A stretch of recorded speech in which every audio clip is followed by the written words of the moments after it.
va faire splash. Ça va faire splash. Hello tout le monde, c'est GD.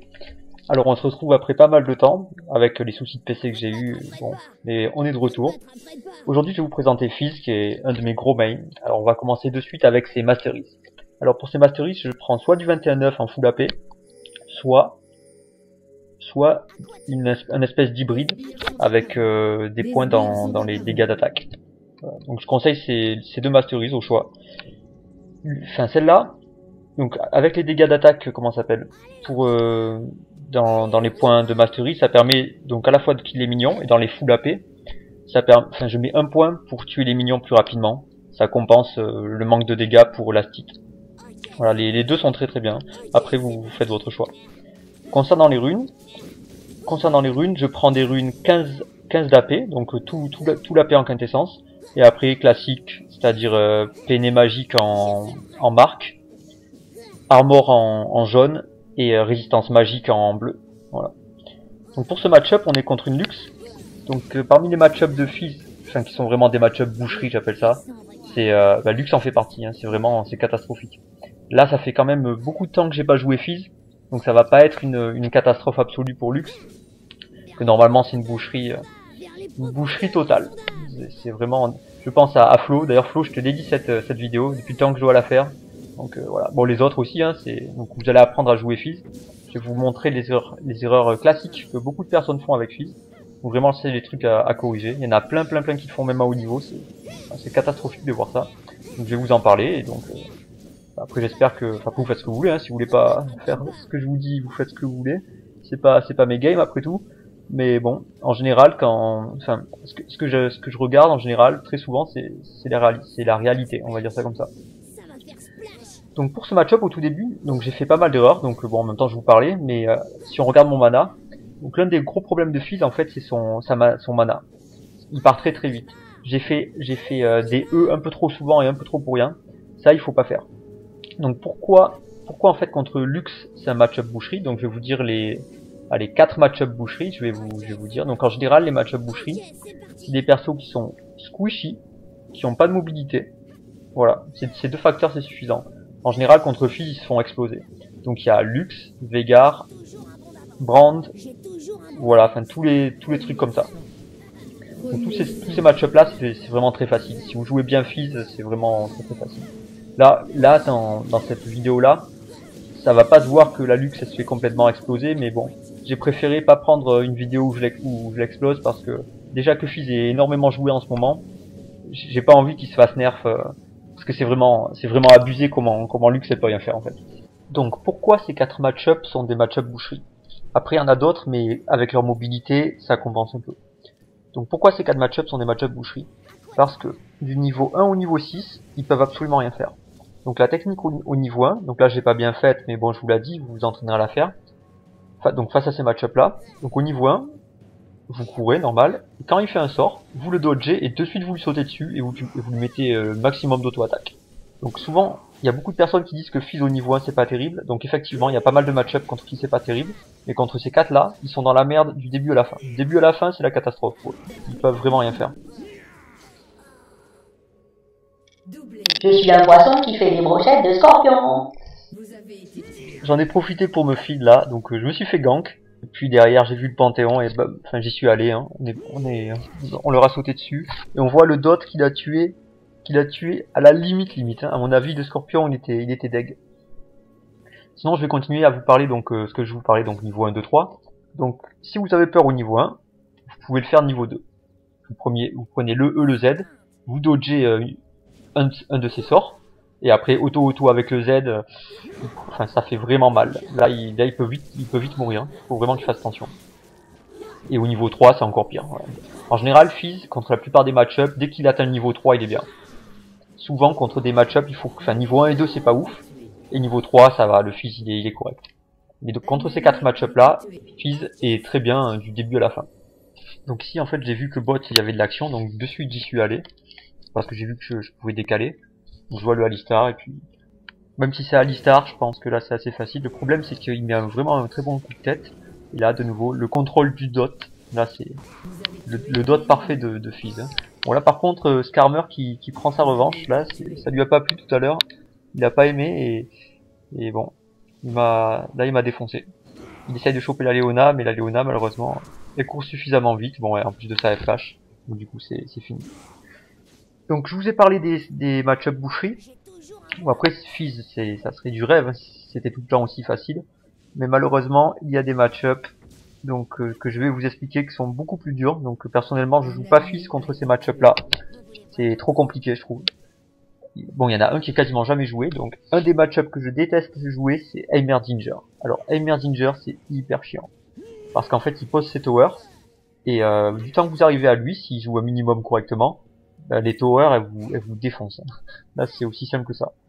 Donc Heimerdinger c'est vraiment très dur, et après un autre match-up qui est vraiment très dur, c'est Kayle. Kayle également c'est vraiment très dur. Je vous conseille pas trop de jouer Fizz contre Kayle parce que niveau 6 elle peut absorber tout votre burst, et avant niveau 6 elle peut se heal, elle peut vous harass. Le niveau 1-2 est très compliqué, le niveau 3 c'est compliqué malgré tout. Il y a qu'au niveau 6 si elle se loupe, mais normalement une Kayle minimum potable elle va mettre son shield, enfin son invincibilité quand vous mettez votre requin, et puis voilà, tout simplement. Alors le niveau 6 de Fizz, donc comme on est ici, c'est la petite technique, donc là ah non je l'ai pas fait, c'est après. Je vais me louper, donc il y a une technique pour vraiment, c'est la technique qui rend fou. C'est quand vous êtes, voilà, en fait vous faites R, donc vous envoyez votre requin, vous faites RZA, auto, E, auto, et il est mort. Voilà. Donc ça marche sur les 4 match-up que je vous ai dit. Et après sur les match-up également, donc les Ahri, les Katarina, les Talon s'ils se foirent, les Leblanc aussi si elles se jouent pas bien. Enfin, s'ils prennent le requin et que vous arrivez à mettre 4 autos, votre E et votre Q-spell, en général il est mort. Ou s'il n'est pas mort, vous appuyez sur Ignite, et là c'est sûr qu'il est mort. Voilà. Donc ça c'est vraiment avec mon colocataire, il adorait me regarder jouer, d'ailleurs c'est lui qui s'appelle Florian au tout début à qui j'ai fait la petite dédicace. Il adorait parce que c'était tellement drôle de voir ça que les joueurs ils pouvaient rien faire. Niveau 6 vous faites, donc comme je vous l'ai dit, donc maintenant vous savez la technique, hein, vous allez pouvoir tous les dégoûter quand vous prendrez Fizz. Vous faites R, ZA, auto, E, auto, et voilà, c'est fini. Donc ici par contre je suis très mal, je devrais mourir, mais regardez, elle a oublié, enfin elle a pas, je sais pas si elle est en smartcast ou pas, mais elle a pas rappuyé sur son E, du coup, hein, le poisson il court, hop là je m'en vais. Et bon j'ai eu vraiment de la chance là, du coup je suis tranquille.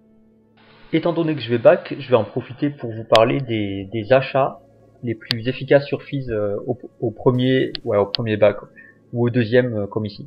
Donc au premier, comme vous l'avez vu, moi je prends Anneau de Doran si j'ai pas assez d'argent. Mais sinon, mon achat préféré, c'est au premier bac, rush de suite grosse baguette.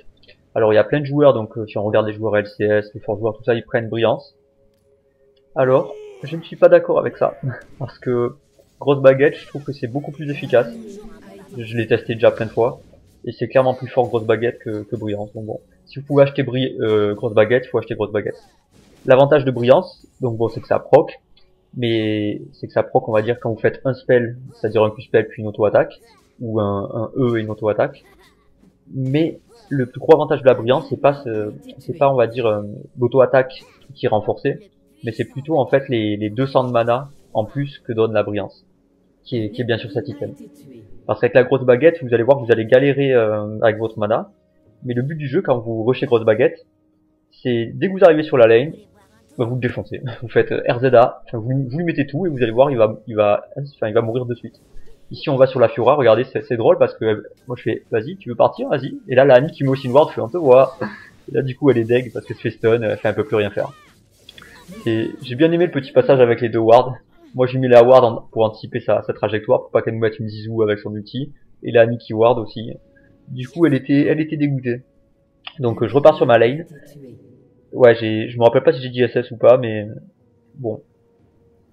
Bon, si j'ai pas dit SS, ben c'est dommage. Du coup mon teammate est mort.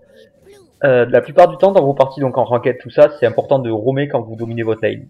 Donc j'ai tendance à beaucoup roamer dans la plupart de mes games, quand je domine. Parce que quand vous dominez pas, je conseille de pas oublier de pinguer, par contre, parce que normalement, si votre adversaire est devant et qu'il commence à roamer, il faut vraiment pinguer tous ses roams. Mais plutôt de rester sur votre lane et d'en profiter pour push rapidement la tower middle. Voilà ce que je conseille. Donc là, vous avez vu, j'ai des push, boum, là, je suis allé top, je suis allé au mid, j'ai des push, là, je vais bot, et on prend des kills. Donc là, je vais tout mettre sur la, comment ça s'appelle, sur la Kalista. Donc bon, ça, c'est assez facile. Voilà, donc j'ai mis R, Zeda, enfin toujours pareil. Ici par contre j'étais pas chaud pour aller sur la Alistar, j'ai pingé la Leona pour lui dire, parce que bon c'est Alistar quand même. Et bon au final, j'aurais pu mettre plus d'auto-attaque si j'étais allé de suite, mais je pense pas qu'il mourrait parce que bon Alistar c'est quand même Alistar, hein. C'est résistant, on va dire ça comme ça. Ici j'indique, regardez avec la flèche que je pars pour dire en quelque sorte à la Kalista qu'il faut qu'elle parte, mais elle va fight. À un moment donné elle peut s'en sortir, ici là. Voilà, ici. Mais je sais pas ce qu'elle fait. Là je regarde pas, parce que du coup, je me dis, bon, c'est bon. Et en fait, elle meurt. Donc je fais bon. Donc, tant pis pour elle, hein. Je sais pas ce qu'elle a fait. Mais je pense que c'était facile de partir à ce moment-là. Du coup, donc j'en profite pour push la tower middle. Donc je push. Donc, ce que je vous conseille à chaque fois, donc j'ai déjà dit dans certaines de mes vidéos pour ceux qui me suivent, c'est vraiment pusher faire tomber la tower middle assez rapidement. Je trouve que c'est vraiment fort stratégiquement. Parce que ça permet d'augmenter la puissance des roamings, en quelque sorte. Parce que du coup, quand les minions arrivent sous la T2, si vous prenez la T2, après ça peut enfoncer le middle, ça c'est clairement bien. Voilà, donc je conseille, à chaque fois que vous pouvez, enfoncer la tower du middle. Voilà. Donc là j'ai assez d'argent pour acheter grosse baguette. Donc je termine pas Lich Bane. Donc bon, le but classique, on va dire les deux premiers items, ou les trois premiers au choix. Moi j'aime bien faire en premier, donc quand je suis vraiment bien, c'est Rabadon en premier, après Zhonya, et après seulement Lich Bane. Voilà, ça c'est mon ordre. Parfois j'inverse après le Rabadon, Lich Bane. Voilà, je fais dans cet ordre là. Mais s'il y a des champions qui burst, je prends d'abord Zhonya. Bon ça m'embête un peu, mais de toute façon je pars grosse baguette Zhonya quand je suis bien. Et après, ça dépend, soit Lich Bane, soit Rabadon. Donc vous voyez, c'est assez subtil, il y a des petites différences. Mais je pense que prendre tout le temps Lich Bane en premier, c'est pas extraordinaire. Donc là, je vois que ça fight vers le bot, donc j'y vais, je décale. Donc je vais arriver tard. Et ici, bon, je vois qu'il y a la possibilité de faire une bonne action. Mais là, ça faisait quand même pas mal de temps que j'avais pas joué fils, donc... mais bon, malgré tout, on va essayer. Donc je saute sur la comment ça s'appelle, sur la Lux. Après je me retourne. Je voulais mettre mon Z, mon requin, mais j'ai pris tellement de CC que... En plus le Alistar à la fin qui se met devant, que c'est lui qui le prend, j'étais avec... Mon requin qui va sur le gars le plus résistant. Malgré tout, j'arrive à m'en sortir, à faire un kill. Mais bon, c'est pas très rentable parce que comme j'ai dit tuer, c'est pas très rentable. Mais bon, c'était marrant, c'était pour s'entraîner. Donc ici, donc qu'est-ce que je vais rush? Je me rappelle pas. Je pense que je vais quand même rush. Je sais pas, je me rappelle pas. Enfin, si je réfléchis et que je devais rejouer, là je rusherai Rabadon. Mais on va voir ce que je vais rusher. Je me rappelle pas, donc on verra bien. Ici donc bon fight au dragon. Ok, donc je leur dis de ward parce que j'ai TP, donc pour les aider. Mais bon, elle va pas ward, donc je vais pas TP. Voilà. On voit aussi en bas à gauche de mon écran que j'ai une petite... Enfin, quand j'ai joué cette game, à ce moment-là, j'avais eu quelques games de chat restricted. C'est assez marrant parce que j'ai eu ça en... Comment ça s'appelle? J'ai eu ça en faisant des normal games, mais pas en ranked. C'est-à-dire à force de jouer en normal game, donc parfois on joue avec des joueurs, on va dire, un peu moins haut classés. Et du coup, bah, je m'énerve un peu. et je me fais report, et donc du coup, je me suis pris une chat restricted. Bon, ça faut éviter de le faire si vous pouvez, mais c'est pas facile. Hein. Ouais. Bon, ici le Alistar qui est sympa, il m'a mis un bon coup de tête pour me sauver. Donc du coup, je m'en vais, hein, tout simplement. Je pars. Là, j'aurais pu faire mieux parce que regardez ici, en fait, je peux sauter sur le carapateur et je l'ai pas fait. J'ai fait requin à la place. C'est pas. Ça aurait été plus joli de faire plus spell sur le carapateur et partir. Comme ça a économisé mon ulti. Du coup, ici, je comptais back, mais comme j'ai vu que le Panthéon il faisait une action assez tendue, là j'avais commencé à back et je suis bon. Allez, on peut toujours rester prêt pour les aider au cas où, même quand vous n'avez pas beaucoup de vie. Mais il faut pas prendre de risques parce que il faut pas mourir pour rien. Donc là, je suis allé. Petit coup de comment ça s'appelle là, de Triton. Il est mort. Donc là je peux ouvrir un restaurant avec ce que je fais. Entre le scorpion, la vachette. Bon après, non, Fiora, c'est autre chose. Sinon, ah oui, ce qui était drôle quand j'étais chat restricted, c'est que en fait j'avais tryhard comme un fou pour réussir à avoir la ward et le skin Morgana héroïque en fin de saison. Et du coup, donc je regarde donc tout content d'avoir ça. Et en fait, quand je clique dessus, je fais ah oui, en fait, ben, ils me l'ont pas donné parce que quand vous êtes reporté, enfin quand vous avez quelque chose comme ça, ben vous l'avez pas. Donc j'ai pas eu mon skin et j'ai pas eu ma ward. Et puis, je sais pas s'il y a pas si longtemps que ça, c'est assez bizarre parce que quand j'ai fait la vidéo, je me dis tiens, Rio, ils ont vu ma vidéo ou quoi? Quand j'ai fait ma vidéo Adieu la S4, j'ai reçu un, comment ça s'appelle? Une espèce de message que je savais même pas que c'était possible, où il me félicitait pour mon fair play. du coup, j'ai reçu ma ward de l'année précédente et le skin héroïque et ils m'ont félicité et ils m'ont offert un autre skin de comment il s'appelle? De Vegar. Alors je me suis dit what? Je suis bon, ok. Bon après je suis pas un gros flamer non plus, mais quand on commence à me flame, en général j'ai beaucoup, j'ai beaucoup de mal à pas flame. Enfin en fait j'aime pas les personnes qui commencent à flame pour rien. Je sais qu'il faut me contrôler, mais bon c'est dur. De toute façon si vous jouez à League of Legends, à mon avis vous savez ce que ça fait. Et donc voilà, donc c'était marrant de voir ça. Quand j'ai vu ça, j'ai fait tiens, ok bon bah c'est cool, hein, je suis fair play donc. Ils ont reconnu mon fair play. Donc bon, c'est vrai que parfois j'encourage même assez souvent mes coéquipiers tout ça quand ils font des bonnes actions. Mais bon, parfois aussi je les flame quand ils font de la merde. Ça faut. En fait, ce que j'aime pas, c'est quand on explique à des personnes, on va dire, ce qu'il faudrait qu'ils fassent.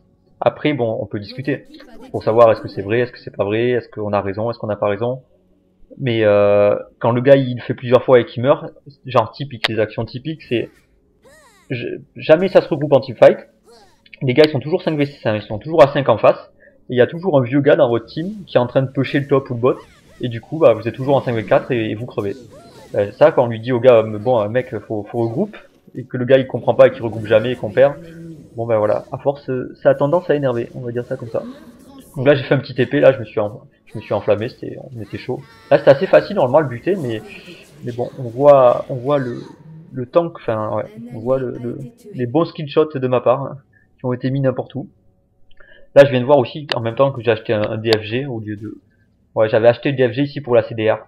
Parce que j'aime bien aussi jouer les fizz avec de la CDR. Ça, c'est un autre fizz. C'est quand j'ai envie de faire plus de 2 kills. On va dire ça comme ça. Donc, si vous voulez faire plus de 2 kills, il faut que vous soyez devant déjà. Enfin, faut que vous soyez bien dans votre game. Et faut jouer avec la CDR. Par contre, si vous faites du fizz assassin pur, le classique Rabadon Zonia Lichbane, c'est suffisant. Et après vous partez soit sur vous pouvez partir sur donc Rabadon Zonia Lichbane, et après vous pouvez partir sur comment ça s'appelle. J'ai pas le nom en tête. Bon, j'ai pas envie de faire un montage à couper. C'est l'item de pénétration magique qui donne plus 35 de péné magique, je crois que c'est. Je me rappelle plus son nom. Donc après vous pouvez partir sur ça, et si vous voulez jouer safe, vous pouvez partir sur Ange Gardien. Sinon, regardez ici les dégâts sur la luxe, c'est abusé quand même. J'ai loupé le E, j'ai mis juste DFG, mon requin et ZA auto et elle est morte. Ça fait mal. Sinon pour revenir au build que je vous conseillais, donc Rabadon, enfin comme j'ai déjà dit, ce build là vous allez toujours avoir des problèmes de mana en général. Donc si vous voulez éviter les problèmes de mana, il y a un très bon item sur Fizz qui donne de la CDR et du mana, c'est Morelonomicon. Morelonomicon c'est vraiment, et en plus ça met comment ça s'appelle une espèce de dot, ça évite les heals, donc c'est vraiment très très bien. C'est un très très bon item sur Fizz. Même si Fizz a déjà de base un dot, qui évite en quelque sorte, je crois que ça évite les heals, il me semble malgré tout. Donc bon, mais bon c'est un très bon item pour le mana, ça me donne de l'AP, 80 d'AP, 20% de CDR et du mana. Ici, j'étais en train de faire défoncer par le rouge parce que je lui faisais une petite préparation pour qu'il puisse prendre le rouge plus vite. Et après, je back. Donc voilà, vous avez plusieurs façons d'itemiser Fizz. Ça dépend donc si vous êtes devant dans la game, si vous êtes derrière. En général, si vous êtes derrière, ouais, Lichbane Zonia, je dirais. Lichbane Zonia, pour pouvoir Zonia et gagner du temps. Et Lichbane quand même pour pouvoir faire des dégâts avec vos auto-attaques. Ouais, je dirais plutôt ça. Bon, après, Rabadon, Lich, ouais, je sais pas lequel c'est le mieux quand on est derrière. Mais je pense Zonia, c'est quasi sûr à mon avis. Donc du coup, je vais vous parler maintenant de ces sorts, où on va peut-être attendre que je meure, parce que comme je vais faire un montage, on va éviter de gâcher. Bon, je vais en parler petit à petit, hein, comme j'ai déjà fait dans des vidéos. Donc le Q-spell de Fizz, qui s'appelle Frappe de l'oursin. Fizz fonce et traverse sa cible, infligeant ses dégâts d'attaque normaux, plus 10, 40, 70, 100, 130, donc en fonction de si vous maxez le sort, plus 60%, donc en dégâts AP, point de dégâts magiques. Cette compétence peut appliquer des effets à l'impact. Alors son Q-spell, c'est un sort à maîtriser au niveau de si vous le faites près de l'adversaire ou pas. Une idée, c'est de vous rapprocher vraiment au corps à corps de l'adversaire et appuyer sur votre Q-spell à ce moment-là. Comme ça vous permet de mettre de la distance entre vous et les autres joueurs. Donc ça, c'est une petite technique à maîtriser au niveau du Q-spell. Après aussi, on peut voir que quand vous le montez, le sort, il y a une différence de 30. Au premier niveau, c'est 10 et au deuxième niveau, c'est 40. Donc vous gagnez plus 30. Alors qu'au premier niveau, vous gagnez que plus 10. Donc ça peut être intéressant à le monter au deuxième niveau. Moi je le monte pas, mais bon, je pense que ça peut être, on peut le tester. Ça peut peut-être être très bien. Donc concernant l'action, on a vu que le Panthéon il a pas mis la dernière auto pour laisser le kill, et au final, hop là, moi je dodge, donc ça c'est la technique. Il faut E pour dodge quand même. En fait c'est le seul cas où vous pouvez aller sur l'adversaire en utilisant votre E. Au tout début de la vidéo, je vous ai parlé des erreurs que faisaient donc les joueurs, enfin des très forts joueurs même. C'est triste, hein, mais ils engagent avec leur E. Alors, c'est très mauvais d'engager avec le E. Il faut jamais faire ça. Donc, je vous le dis, comme ça vous le savez. Le seul cas où vous pouvez le faire, c'est comme ici. C'est quand vous avez des sorts qui sont lancés sur vous, ou quand le Alistar aussi, parfois, il allait pour mettre un coup de tête. Si vous revenez dans la vidéo, vous pourrez le voir. Je E pour éviter soit qu'il me repousse, soit qu'il me fasse bumper. Voilà, c'est les seuls cas où vous pouvez engager avec votre E. Sinon, il faut retenir toujours engager avec votre Q-spell. Ça, toujours. Il faut pas engager avec votre E. Parce que quand vous utilisez votre E, c'est votre sort qui vous permet de dodger des sorts. Donc il faut vous en servir. Ici, donc il va y avoir un petit fight sur la Fiora, donc on va voir. Le problème, c'est que comme j'ai mis tous mes sorts pour la rattraper, c'est un peu chaud. Donc vous voyez là, je cours pour gagner un peu de distance, je Q-spell. Et là, mon E qui revient, je E et elle meurt. Bon, en même temps, j'étais un peu tout nu au tout début, donc c'est pour ça que c'était un peu tendu. Mais si j'avais pas usé tous mes sorts sur les minions et pour la rattraper, c'était Q-spell sur elle et hop, petite surprise, je fais putain merde. Bon, tant pis. C'est le petit rayon de luxe qui m'a surpris. Qu'est-ce que je disais déjà? C'est donc si j'avais pas usé tous mes sorts pour la rattraper, ça aurait été beaucoup plus facile. On voit la Fiora qui est un peu dégoûtée parce que dans sa game ça s'est pas très bien passé, du coup elle va un peu s'énerver sur le chat, je crois. On va continuer à regarder donc les autres sorts de Fizz. Donc on a vu son Q-spell, donc vous pouvez vous en servir comme je l'ai dit pour mettre. On va avoir une action où, enfin j'en reparlerai plus tard, où c'est assez visible. Vous mettez près du gars pour gagner de la distance et essayez de courir après selon comment vous jouez pour attendre vos cooldowns. Maintenant on va parler donc du passif de Fizz qui est combattant agile. La dextérité de Fizz lui permet d'ignorer les collisions avec les unités et de subir 4, 6, 8, 10, 12, 14 points de dégâts en moins lorsqu'il est la cible d'attaque de base. Donc ça, son passif, souvent on l'ignore, mais c'est grâce à ça qu'on peut trade des match-up boucherie au début, parce qu'on prend moins de dégâts. Là, je me suis dit, tiens, il me semble bien que j'avais vu un scorpion. Ouais, il était en train de faire les golems. Je fais, ah ouais, tu fais mes golems toi? Tu vas voir, tu fais mes golems. Alors du coup, hop là, je le pique, tu auras derrière, on va essayer de la trade. Donc requin, et là regardez, je garde le E. Maintenant, pour dodge, j'ai dodge pas mal de ses dégâts grâce à ça. Et je la tue à la limite, ça s'est joué à l'auto-attaque près. Si elle m'avait auto-attaque, j'étais mort. Donc du coup, ça permet de faire un petit 2v1 au calme. Et derrière, on va push la tower middle. Du moins si toute la team arrive. Enfin, je vais les aider, même si j'ai pas de vie, c'est pour le beau jeu. On va continuer. Ah oui, quand j'ai expliqué aussi le passif, j'ai oublié de dire que le passif, donc ça réduit les dégâts d'attaque de base, mais également les dégâts d'attaque de base des minions. Donc c'est pour ça que au niveau 1, vous pouvez trade.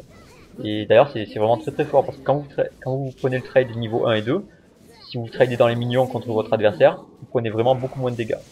Moi aussi j'ai fait un peu le malin à rester alors que j'ai pas de vie. La Kalista, j'avais oublié qu'elle pouvait retirer ses flèches, et du coup bah je suis mort.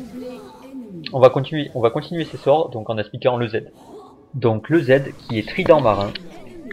Alors non seulement quand vous le prenez au tout début, ça a un passif et ça a un actif. Donc son passif, c'est les attaques de base de Fizz lacèrent ses ennemis, infligeant 30, 40, 50, 60, 70, plus 35%, c'est un ratio AP, plus 4, 5, 6, 7, 8% des PV manquants de la cible sous la forme de dégâts magiques en 3 secondes. Trident marin ne peut pas infliger plus de 300 points de dégâts contre les sbires, ok. Et quand vous appuyez dessus, donc son actif, c'est pendant 5 secondes, les attaques de base de Fizz infligent 10, 15, 20, 25, 30, plus 25% de ratio AP, points de dégâts magiques supplémentaires, ainsi que l'effet hémorragie, réduisant de 50% les soins que reçoit la victime.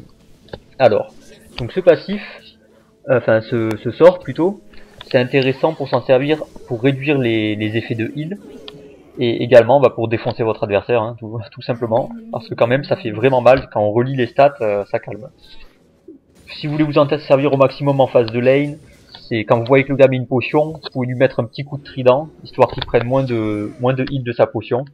Et bon, comme Fizz est un joueur et un champion all-in, ça va vous exposer, donc je sais pas si c'est worth, ça dépend comment se passe l'action, le match-up, tout ça. Donc voilà pour Trident Marin. Sinon on continuera d'expliquer les sorts après, là on va plutôt se concentrer un petit peu sur l'action. Donc bon, je push, et bon, pour mes abonnés qui me suivent, vous me connaissez, hein, qu'est-ce que je vois? Je vois un inhibiteur, ouais, je peux pas me retenir, je suis obligé de le prendre, c'est comme ça. Il faut jouer les objectifs, donc je prends les objectifs. Je vois Panthéon là-bas, Panthéon va l'aider. Aider vos teammates, c'est toujours pareil. League of Legends, c'est toujours pareil. Après, une fois qu'on y joue, on se rend compte, c'est facile. Mais bon, on est chaud. La Lux qui se fait défoncer. La pauvre, elle a pas compris ce qui se passe. C'est vraiment jouissif de faire ça. Et puis derrière, bon, Alistar. Je pensais que j'allais le tuer. En fait, je vais pas le tuer. C'est pour ça que je garde mon ulti. Enfin, je garde tout. Donc, je fais bon. Mais quand même, j'étais chaud. Je fais merde, c'est pas possible. J'y vais, là, je fais oula. Bon, bah, à plus les gars. Je vais peut-être pas rester. Et du coup, je suis pas bien. Je vais quand même essayer de buter la Fiora, mais mon coup spell en fait, je voulais pas qu'il aille de ce côté-là et derrière, je meurs. Bon, d'un côté, c'est plutôt une bonne chose parce que je vais en profiter pour vous expliquer mon E. Donc, à chaque fois qu'on meurt, on va expliquer les sorts, comme ça au moins, ça sera réglé. Là, ça va, on a un bon petit score, 18-8, ça se passe bien. Donc, le E de Fizz, c'est pour moi le sort qui fait que Fizz est Fizz, même si tous ces sorts sont vraiment bien et représentent bien le personnage. Le E, c'est vraiment ça qui fait Fizz. C'est ça qui fait Fizz. Alors, le E, puisqu'on est quand même venu ça pour le E. On est quand même venu là pour regarder le E de Fizz. Alors le E de Fizz, c'est ça. Ouais, j'ai la flemme de lire, donc bon, un petit résumé, c'est Fizz, il plante sa lance, il saute dessus, quand il est dessus, il est inciblable pendant 0,75 secondes, et quand il va retomber, il va mettre des dégâts, et en plus de ça, il va ralentir les personnes. Voilà. Donc vous pouvez mettre sur pause et lire. Là, c'est le premier sort où on passe en mode gréviste. Trop de lettres à lire dans la définition des sorts de Fizz. Sinon, j'ai vu un petit scorpion là qui est en train de faire son raid, alors on va aller lui dire bonjour. On m'a dit que c'était important de dire bonjour, alors je vais voir le scorpion, je fais « Hey, ça va ou quoi ?» Alors, comme ça tu voulais faire ton raid? Eh ben non! C'est pas ton raid maintenant, c'est mon raid. C'est moi qui vais le prendre. Voilà, donc toujours dire bonjour à vos adversaires quand vous les voyez. Tiens, une ward, une vachette, elle aussi elle vient me dire bonjour, donc faut lui répondre, hein, faut être poli avec elle. Donc lui mettre des petites auto-attaques. Et puis après, la zouzifier. Donc là on va voir un petit passage où quand je vous parlais du Q-spell mettre des bisous, voilà comment ça se passe. Regardez, hop là, un petit côté, et coucou. Voilà, ward de l'autre côté. Puis là on fait joujou avec, on attend, mais hop là, coucou. Ça rend fou les gars. Bon là c'est une action où il se passe rien, mais sur des actions plus compliquées, quand vous faites ça les gars, ils sont fous. Ils désinstallent le jeu. Là, on voit le GG Wellplay, le FF mental. Voilà. Mais bon, enfin de toute façon ils savaient que c'était mort, mais là le Fizz est en forme maintenant. On commence à sentir que je me réhabitue. La petite Kalista, RZA, disparition. Elle est pas restée longtemps. Allez, je cours. À la fin là, je me dis bon, il va m'avoir. Je revais dessus. J'ai donné mon écaille de poisson. Voilà. Donc d'un côté, ça tombe bien parce que on est mort encore une fois. Je crois qu'il nous reste un sort à expliquer. Alors on va l'expliquer. Le R de Fizz, le poisson magique qui va attraper des personnes. Un poisson qui lance des poissons. Donc son R. Pêche au gros. Fizz envoie un poisson magique à l'endroit indiqué. Le poisson s'accroche aux champions ennemis et réduit leur vitesse de déplacement de 50, 60, 70%. Si le poisson ne touche aucun champion ennemi, il reste à terre quelques instants et s'accroche à l'éventuel champion ennemi qui lui marchera dessus. Au bout de 1,5 secondes, un requin sort du sol et inflige 200, 325, 450, du 100% en ratio AP, point de dégâts magiques, dans une large zone, projetant en l'air l'ennemi accroché par le poisson, repoussant les autres ennemis sur le côté et réduisant la vitesse de déplacement de tous les ennemis touchés de 50, 60, 70% pendant 1,5 secondes. Donc le R, depuis le patch 5.2, parce qu'en fait j'ai commencé ma vidéo de Fizz avant le patch 5.2 et au moment où je la finis, le patch 5.2 il est passé, donc j'étais bien deg parce que moi qui main Fizz, franchement ça m'a... En fait ce patch c'est assez bizarre, enfin avant m'a terminé le R, donc le R en fait c'est le seul sort qui a été un peu qui a été up. Donc du coup les one shot sur certaines personnes, dans le début de game on va dire, c'est plus facile à faire qu'avant j'ai l'impression. Par contre en fin de game, si vous loupez votre R, enfin de toute façon Rio il le dit dans le patch, c'est ils veulent faire en sorte que Fizz il assassine vraiment en étant dépendant par rapport à son R. Donc ils ont réussi je crois, parce que c'est pour faire des multi-kills comme avant c'est plus aussi simple, le Q-spell de Fizz a vraiment été beaucoup nerf. Donc voilà quoi, il faut vraiment pas louper votre R. Mais du coup le one shot que j'expliquais au tout début avec le petit combo, c'est encore pire qu'avant. Contre des persos qui n'ont pas beaucoup de résistance magique, des match-up boucherie comme j'ai déjà expliqué, mais bon, il y a aussi des persos squishy et mobiles, mais bon faut pas louper le R là, ils se font défoncer. Et pourquoi est-ce qu'ils se font défoncer? Alors c'est simple, il suffit de lire, donc ils nous disent, donc le nouveau R ça donne contre le champion marqué par pêche au gros, les dégâts de Fizz sont augmentés de 20% pendant 6 secondes. La pêche au gros n'est pas affectée par ce bonus. Donc ça signifie que quand votre R il est accroché au champion, dès que votre poisson il est accroché, et bien tous vos dégâts sont augmentés de 20% pendant 6 secondes. Tous les dégâts sauf le R bien sûr, enfin je vais pas dire, tous les dégâts sauf le R. Puisque c'est écrit, les 20% de pêche au gros ne sont pas, enfin, ça augmente pas la puissance de pêche au gros. Mais de tous vos autres sorts, oui. Donc on va regarder la fin de la partie, donc j'ai mis quand même beaucoup de temps à faire cette vidéo parce qu'entre mon PC et tout, donc ouais, j'étais un peu démotivé on va dire. Et là, bon, on arrive à la finir donc je sais pas comment dire. Là je vois mes coéquipiers qui sont en train de fight, donc j'y vais. Mais du temps que j'arrive ça va pas trop bien se passer. Mais heureusement il va y avoir un Fizz magique qui va arriver.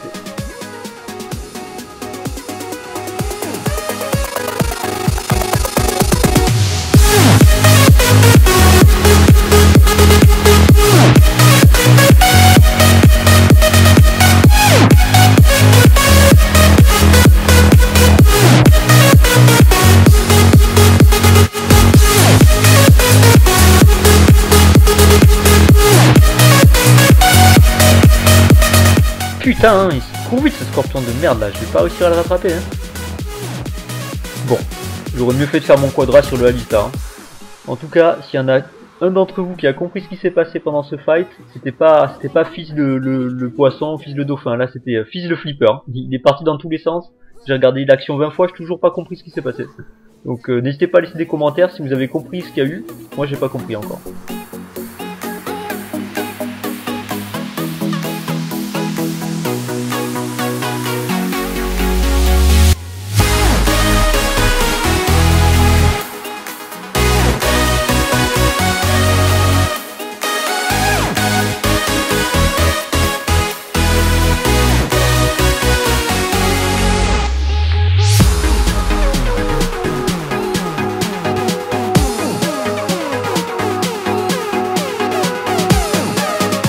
Il est vraiment sympa cet Alistar, à chaque fois il me sauve.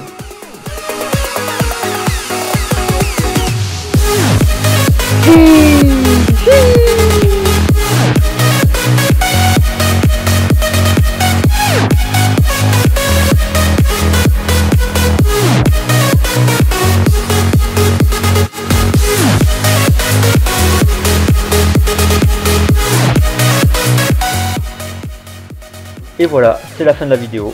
J'espère que ça vous aura plu, vous aurez appris des choses. Le plus important à retenir, c'est n'engagez pas avec votre E, mais avec votre Q-spell. Donc très important, parce que je ne vous vois pas faire ça dans vos parties. Si vous voulez suivre ce que je fais, donc n'hésitez pas à vous abonner. Et je vais vous laisser avec Fisk. Il a besoin de se reposer le pauvre. Après une partie comme ça, il est plus que fatigué. Alors je vous dis à la prochaine.